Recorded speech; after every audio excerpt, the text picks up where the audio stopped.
we have been talking on dependent origination, and we were talking on mentality and materiality, nama rupa. Yesterday, I did not complete the conversation that Venerable Sariputta and Mahakotita had.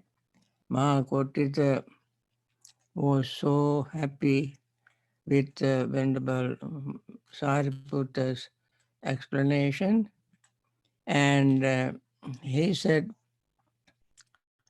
Sariputta was a brilliant exponent of Dhamma.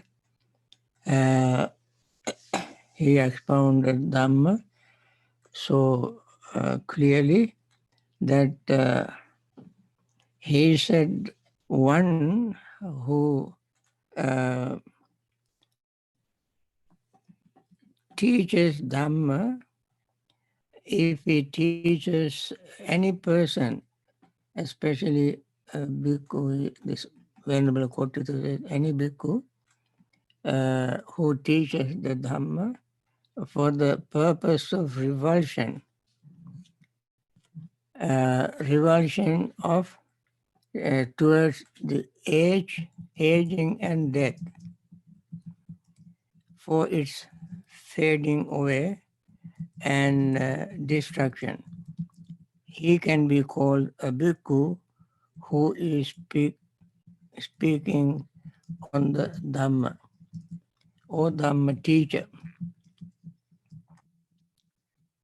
Even this, let me repeat once again, according to Mahakotita's description of or definition of Dhamma teacher, one who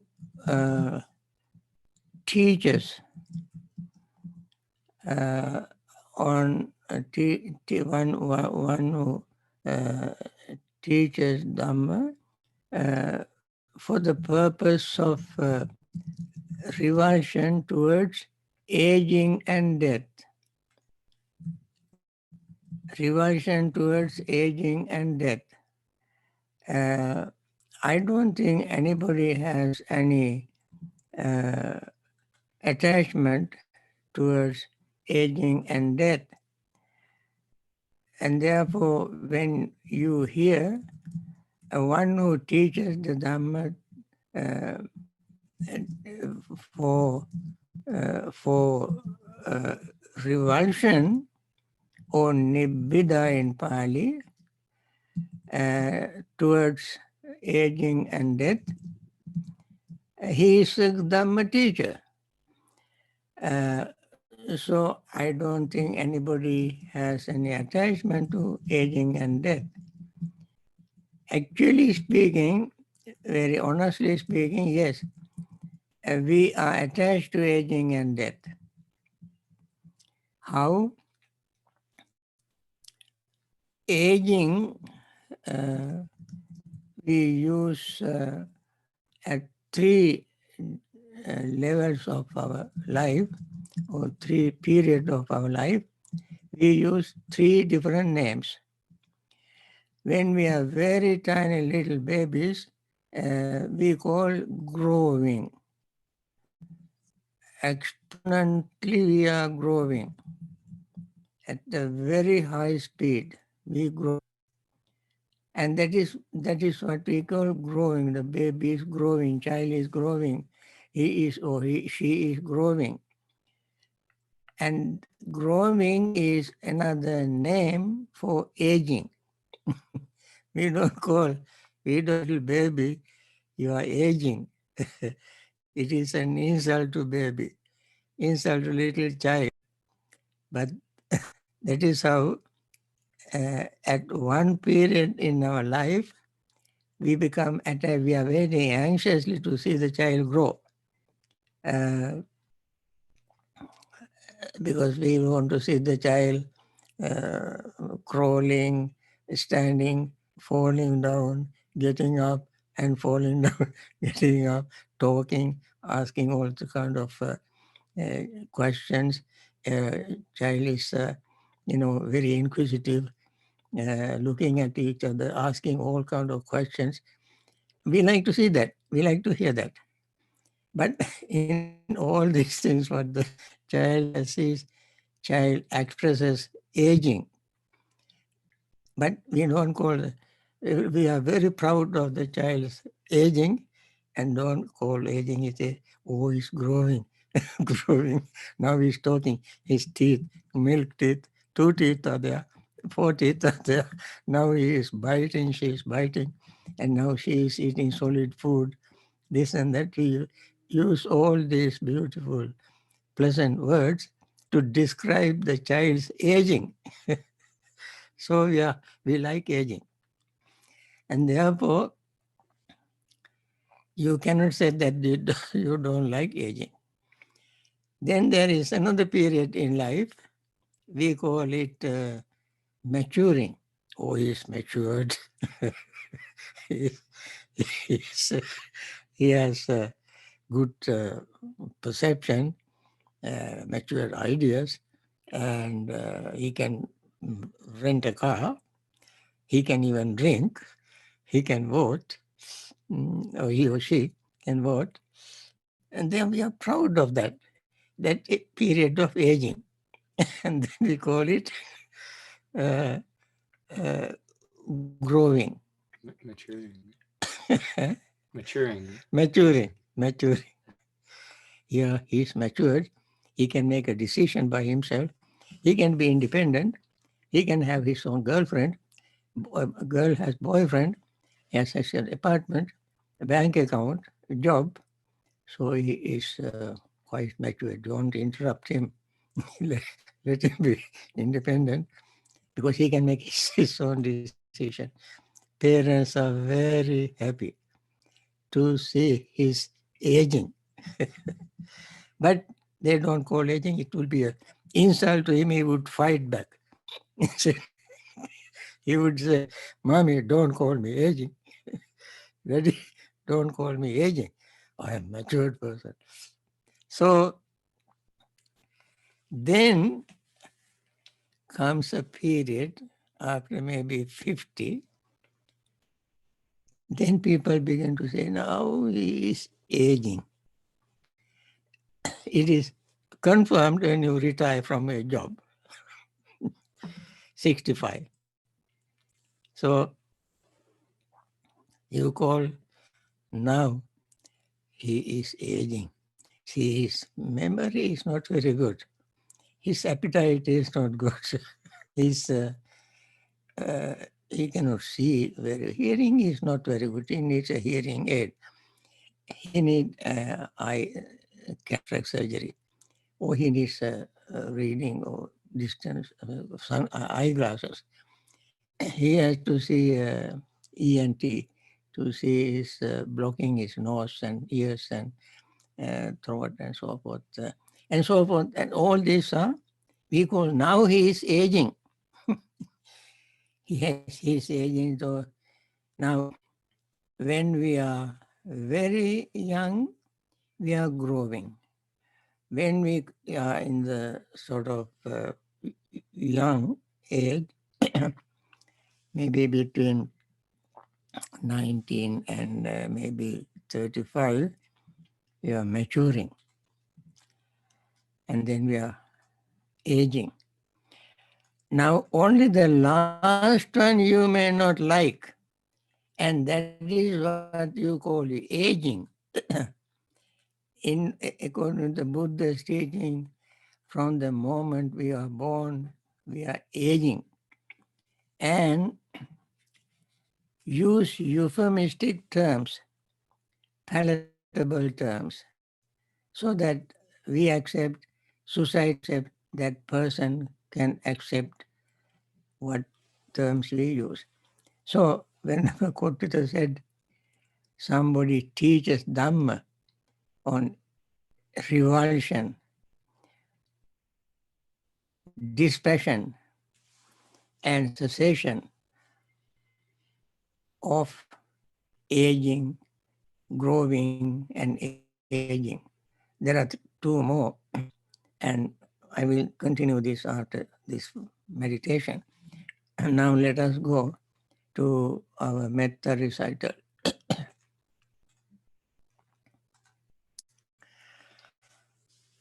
Okay,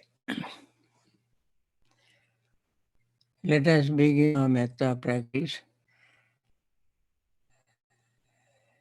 May all beings be well, happy, and peaceful. May all beings have happy minds, whatever living beings there may be, without exception, weak or strong, long, large, medium, short, subtle or gross, visible or invisible, living near or far, born or coming to birth. May all beings have happy minds. Let no one deceive another, nor despise anyone anywhere, neither from anger nor ill will should anyone wish harm to another. As a mother would risk her own life to protect her only child, even so towards all living beings, one should cultivate a boundless heart. One should cultivate for all the world a heart of boundless loving friendliness, above, below, and all around, unobstructed, without hate or resentment, whether standing, walking, sitting, lying down, or when awake.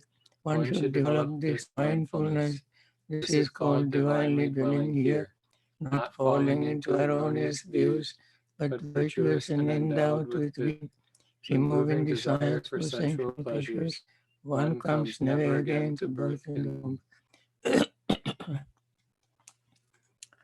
With this metta thought in mind, we want first to wish all those who are in suffering from this virus and all those who are grieving over the passing away of their loved ones. May all of them be free from such grief and pain and suffering. And also we want to wish all the doctors, nurses, and their helpers who dedicate their lives, even at the risk of their own lives. We hear some nurses, even doctors, have been affected, inflicted with this virus, and because they sacrifice their lives for the for their patients. And there are many others who are supporting in many different ways to help these people, and we want to wish all of them to be free from their affliction, suffering, and pain, and return to their normal life. With this, let us begin our practice of mindfulness. Mindfulness, we use the breath because breath has one universal characteristic, actually two.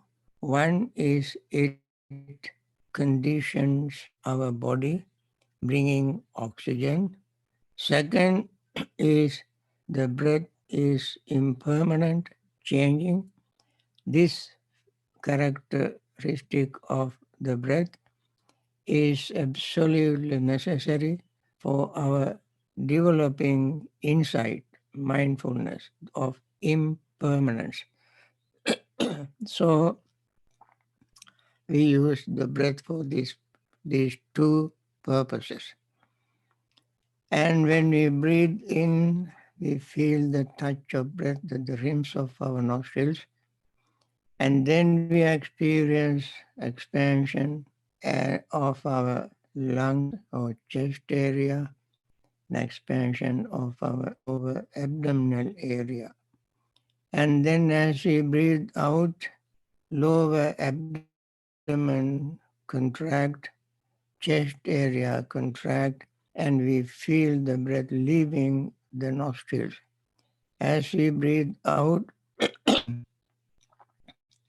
we notice breath leaving our lungs area. And also we feel the pause between inhaling and exhaling. Without verbalizing or conceptualizing, we simply pay attention, pure, simple, undivided, mindful attention to the breath to notice these happenings. Mindful attention is the attention without greed, hatred, and delusion. To see this reality exactly as it is. Then we feel the breath, we feel, then we perceive the breath, we have attention to the breath, and we are conscious of the breath. They all change as we breathe in, as we breathe out. And these changes makes the body calm, relaxed and peaceful because there is nothing to excite. They all, what we experience is all a reality, the truth. And then our thought of letting go takes root because feeling, perception, thought, consciousness keep changing, disappearing, and the mind cannot hold on to them as they are leaving our minds, let them go. This letting go is called generosity in the very finest sense, and then our greed fades away, greed as a hindrance, even as a fetter or as an underlying tendency, they all temporarily subside, fade away. And then resentment, anger, hate, or whatever negative mental state also fade away, and then real metta takes root in our mind. And then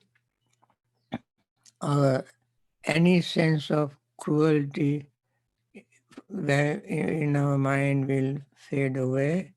Compassion takes place, takes its place.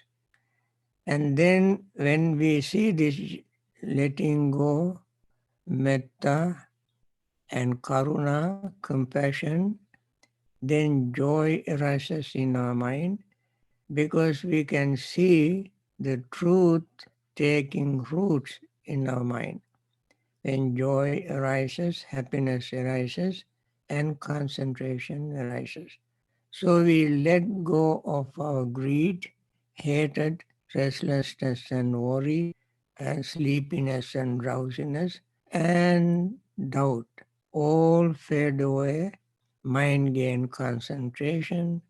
When we gain concentration, we can reflect back to see how quickly things in us changing. They all change very fast. We will not have even a time to think of the speed that they change. So quickly they change. All we can notice is the change without word. Word itself is not strong enough, powerful enough to understand the change. Only our experience and the mind experiencing changes will just simply know, realize the changes or impermanence. With this, let us continue our practice.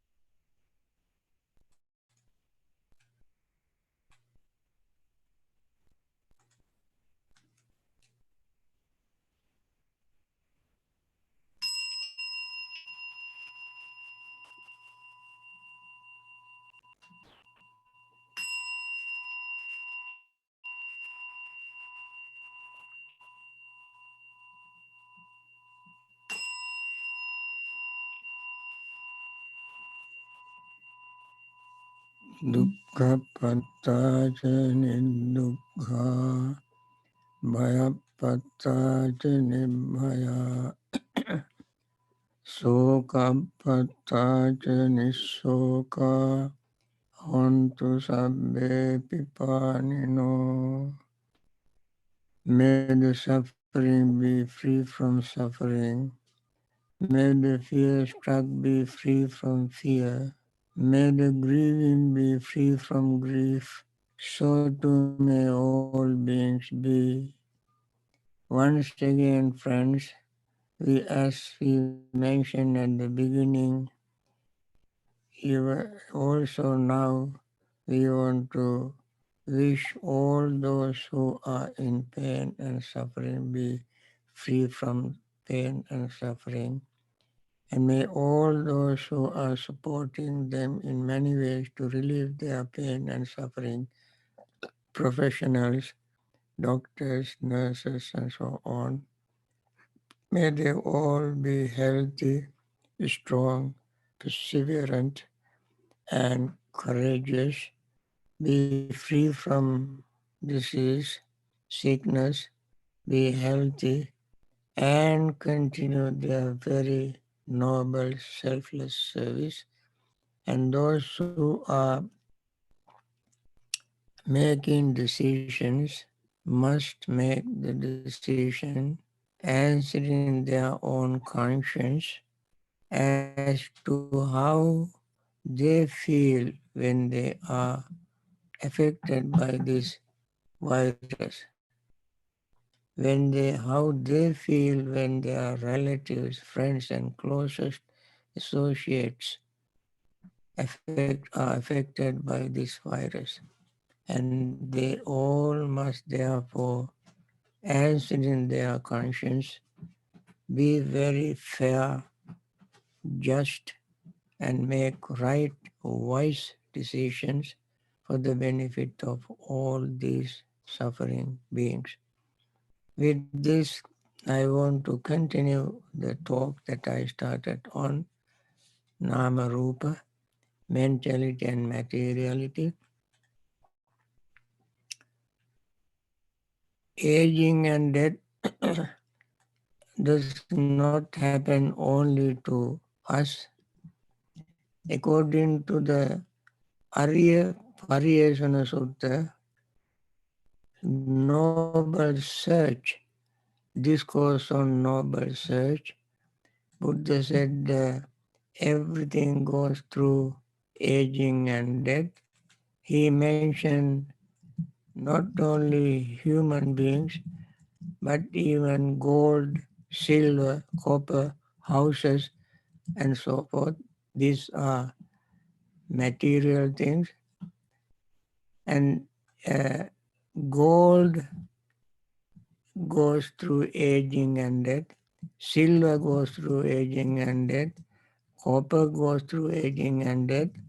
And they all subject to aging and death.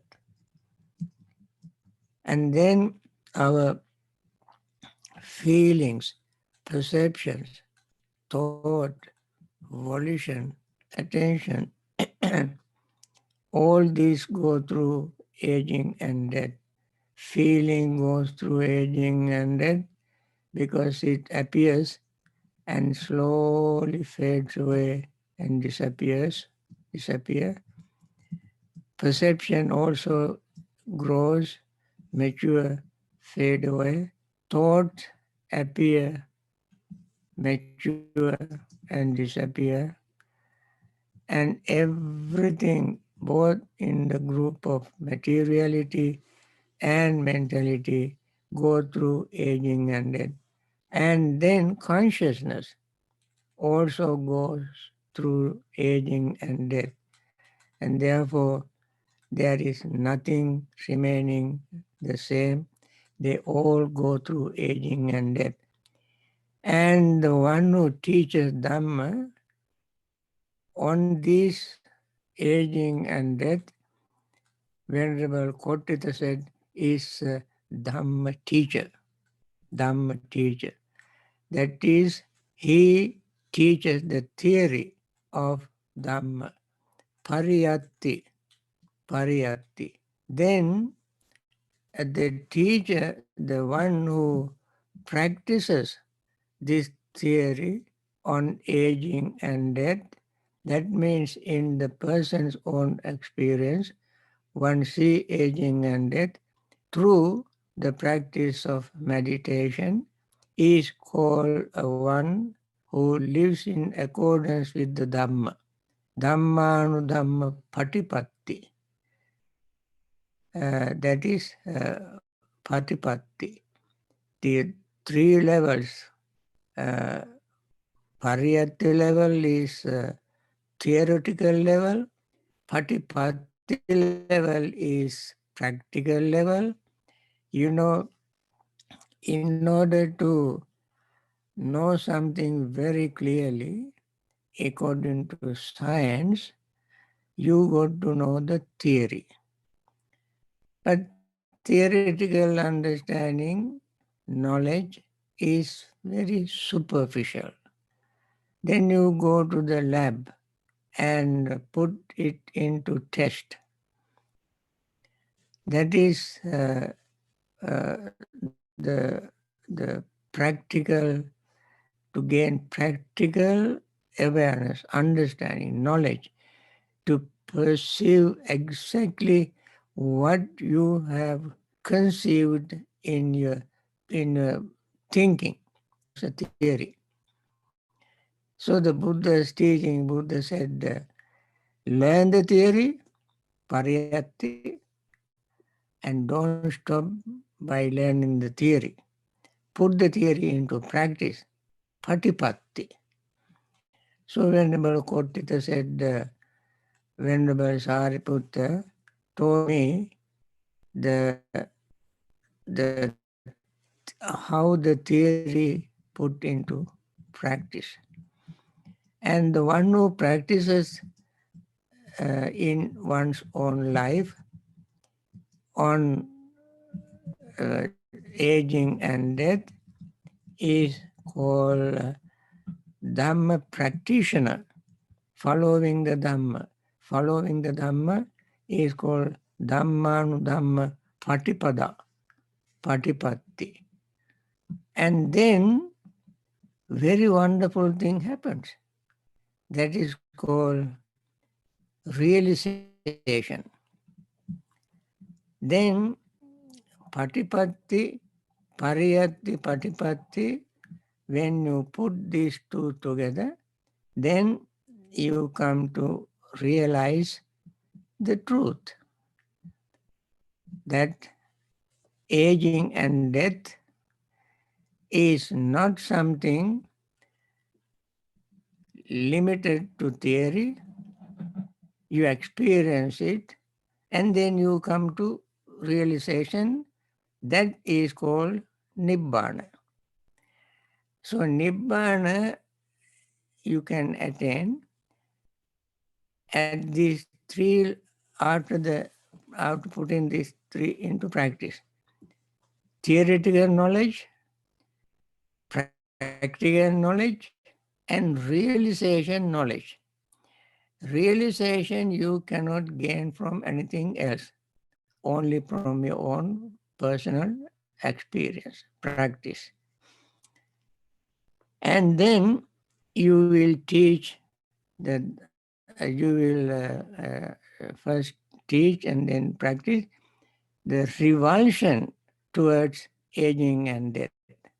When you practice the Dhamma, you can have the revulsion. What is the revulsion? Uh, Revulsion we can see more clearly when we realize it. Revulsion is, you know, generally these words, when translated into other languages, we lose the real meaning of it. For instance, Pali word is nibbida, nibbida. When nibbida is translated into English, it is revulsion. Revulsion sounds like unpalatable, unpleasant. Nobody likes that. it is worse even in Sinhalese language. Sinhalese language we call kalakirano, kalakirano, meaning you become so disappointed. But the Pali word nibbida has a deeper meaning. Buddha gave a very beautiful simile of little children. Children make their own clay houses, not very well treated or burnt clay, just raw clay, mud. They can build a castle. Maybe in countries, warm, cold countries, people can, children can make ice house, ice, snow, snowman, snow house. When they make a snow house, this is a real house to them. And Buddha called them the dhanayati, mamayati. This is, they think that is their wealth, that is their house, that is theirs. And then they go in and out of this ice house, snow house, and play. In their mind, that is a house. And they keep playing. And afterward, even when they are playing, going in and out, they get hungry. Then this house doesn't give them any more pleasure. So they break it and spread here and there and then go. At first they enjoyed it. When they lose interest in it, they realize, after all, this is melting.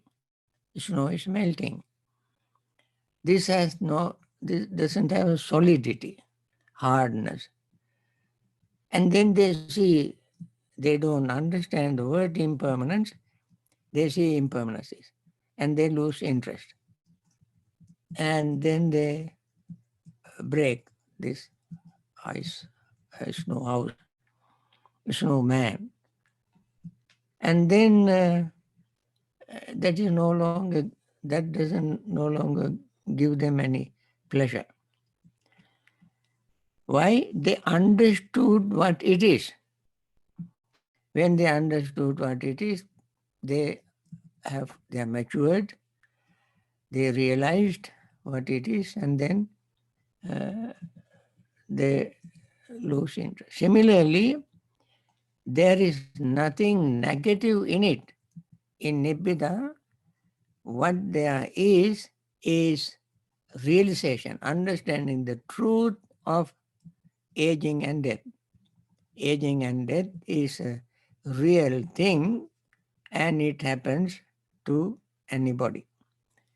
And then when we put that into practice in our life, that means we don't simply sit in one place and brood and be depressed and be very disappointed and disheartened, and then don't eat and don't talk, and then might think, oh, I'm aging and I'm dying and so forth.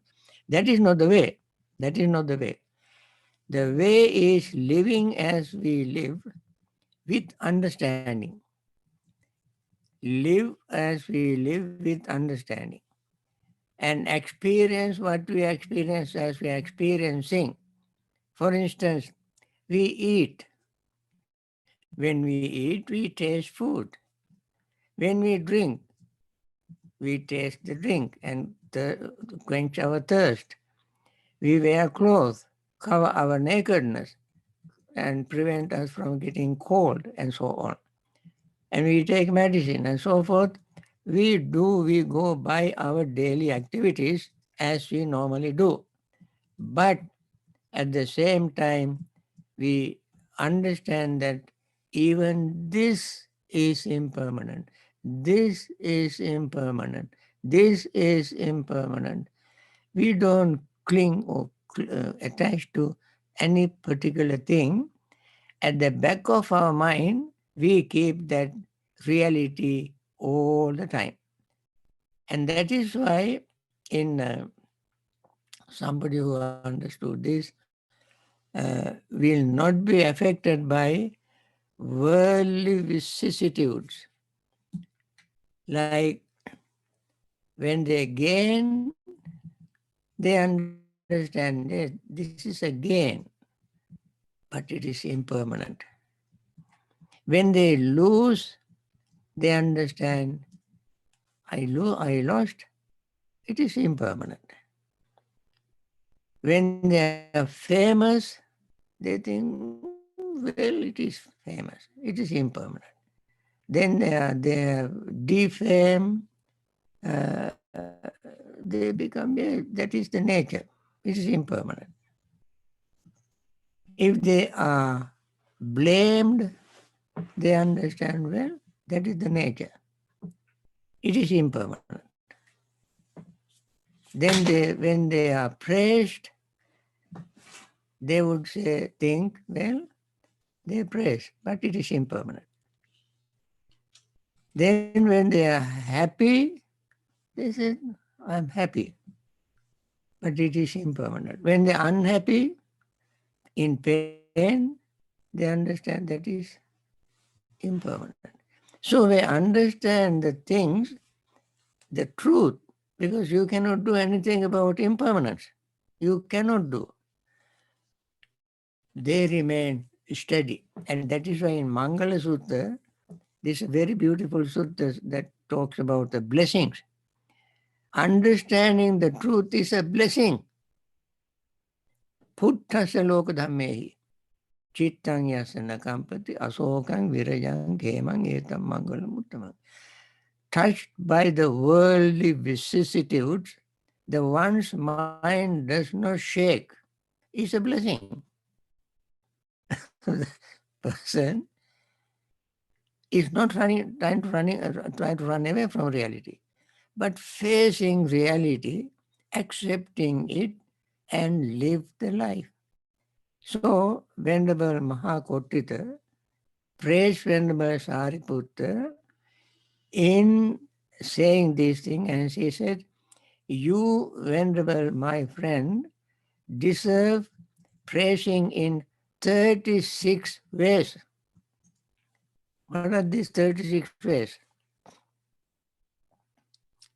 Now, it is very easy to calculate 36. That is, there are 12 links in the dependent origination, 12. What are the 12? Ignorance, volition formations, consciousness, mentality and materiality, and then 6 senses.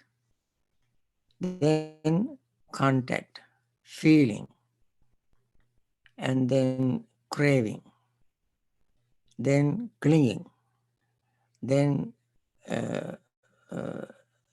grasping, birth, and death. Or becoming, birth, and death. 12. And Venerable Mahakotita said, Venerable Sir, you are a good teacher, good practitioner, and the one who realized the truth. These are the 3 ways. Pariyatti, Patipatti, Pativeda. You, Venerable Sir, know the Pariyatti, the theory of aging and theory of all these 12 factors, 12 steps. You know the theory, the practice of all these 12, and you have attained to Nibbana, attain Nibbana. And when you multiply these 12 with these 3, Pariyatti, Patipatti, Pativeda, you get 36. So Venerable Mahakotita praised Venerable Sariputta in these 36 ways. And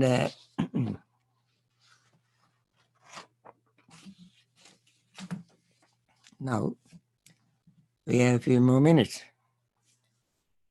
And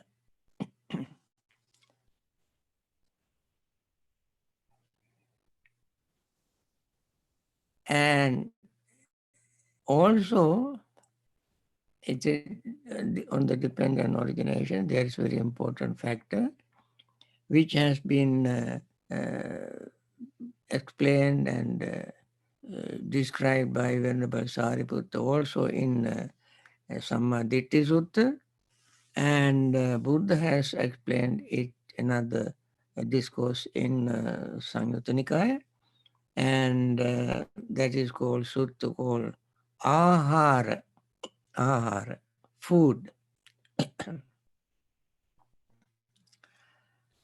And food falls under the category of both mentality and materiality. Materiality kind of food is called kabalinkara, food that we consume every day to maintain this body. And all living beings consume food for their living. What are the four? Material food, contact, thought, and consciousness. Now,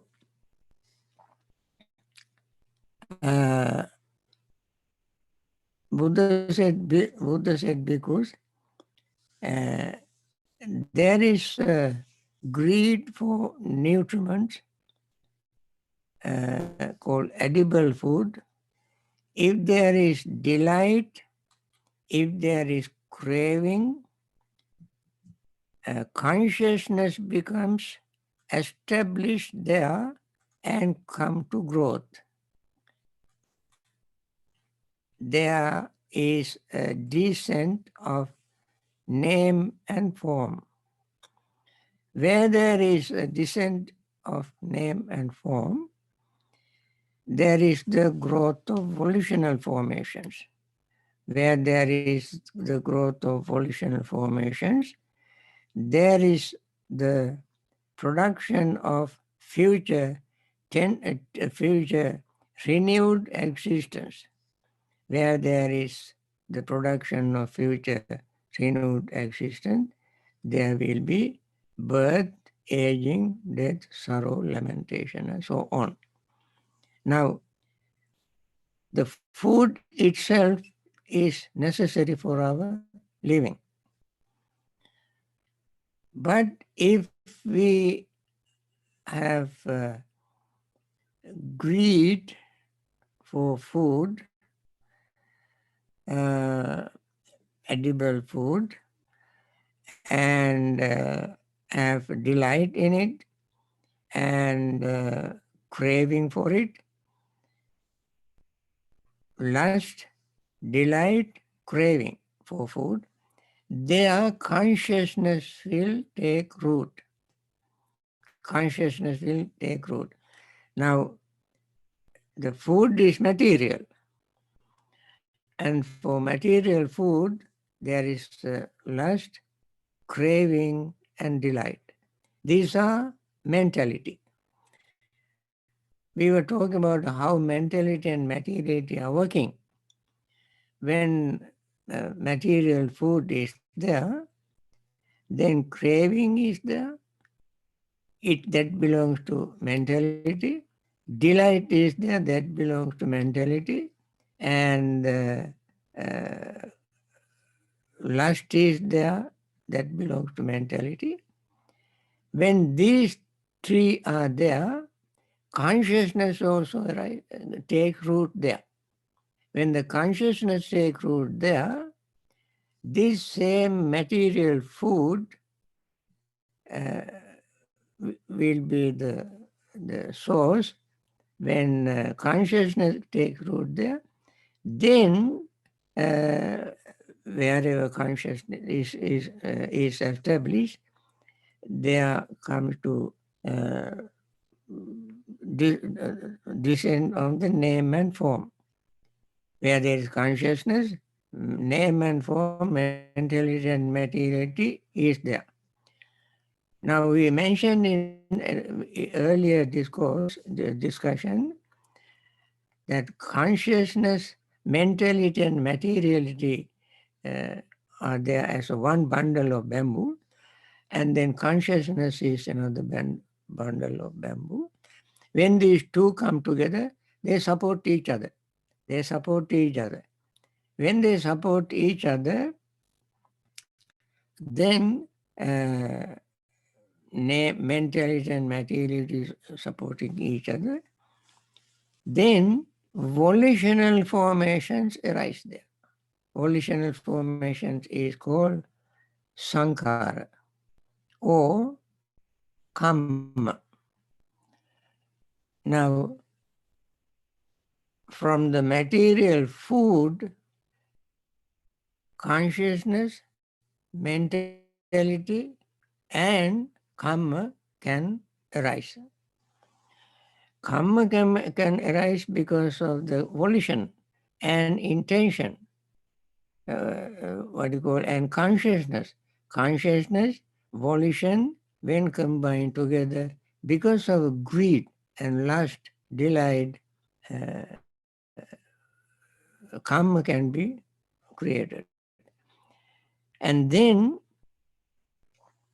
this volition, when arises, as the volition becomes mature, grow, that is the production of future birth or clinging, craving, grasping, birth, decay, death, sorrow, and so on.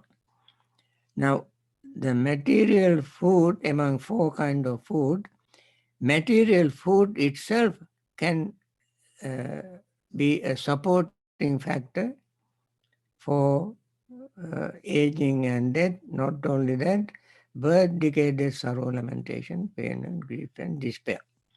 And therefore, Buddha mentioned this particularly for us to be mindful of what we use for our sustenance, subsistence. We have to use it with mindfulness. And that is what we reflect monastics when we consume food. We say, I consume this food with mindful reflection. Patisanka yoniso pindapatam patisevam. Every day we recite it.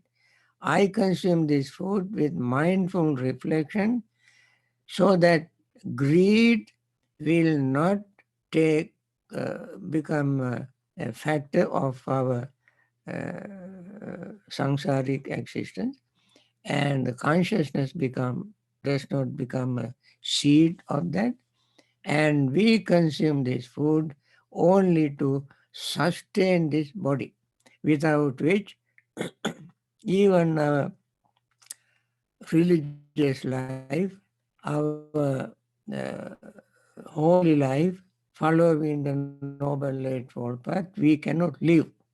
We have to have the body and mind even to follow the Noble Eightfold Path.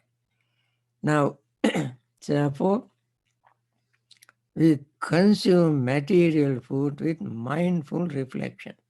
Patisanka yoniso pindapatam patisava. Friends, I think this may be enough for today's Dhamma talk, and we continue this. Remember, I am still on mentality and materiality. I try to explain how this soup is made.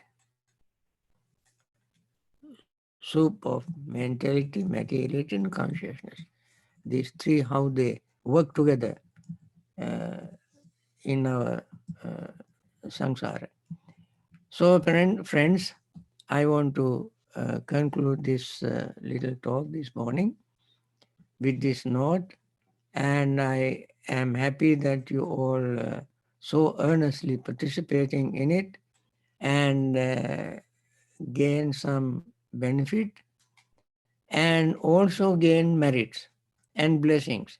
With these merits and blessings, with our very sincere heart, we share our metta merits with all those who are suffering and all those who uh, are helping those people to be free from suffering, and all others who are very earnestly trying to find some vaccine, others who are supporting them in many different ways in financially, encouraging, helping them to make some tests, and also those who are uh, giving them permission, making decisions.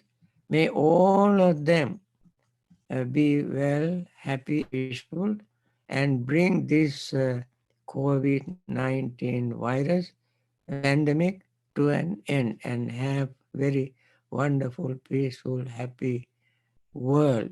With this wish, let me